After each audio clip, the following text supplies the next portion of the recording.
ராதே கிருஷ்ணா. இன்று தீபாவளி திருநாள். எம்பெருமானுடைய விசேஷமான ராஜ தரிசனம்.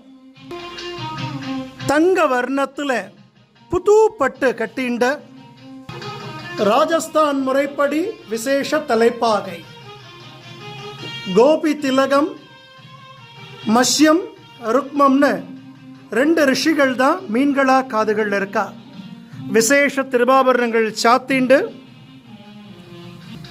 அரசாளக்கூடிய செங்கோல் வலது கையில் வச்சுண்டு சகல திருஷ்டிகளையும் நிவர்த்தி பண்ணக்கூடிய வீரவாளை தாங்கிண்டு துவாரகை கண்ணனாக கம்பீரமானதொரு ராஜ தரிசனம். தாயார் ரகுமாயி தாயார் அஷ்டைஸ்வரியங்களை அனுகிரகம் பண்ணவல்ல மகாலட்சுமி அவள். குருஜி ஹரிதாஸ்கிரி சுவாமிகள் பூஜித்த உற்சவர் பாண்டுரங்கன் ரகுமாயி இந்த நிறைஞ்ச தீபாவளி திருநாள் ரகுமாயி சமேத பாண்டுரங்க சுவாமியினுடைய ராஜ தரிசனம் நமது எல்லோருடைய பிரார்த்தனைகளையும் ஜெயமாக்கட்டும். ராதே கிருஷ்ணா, ராதே கிருஷ்ணா. ஜாய் குருஜி.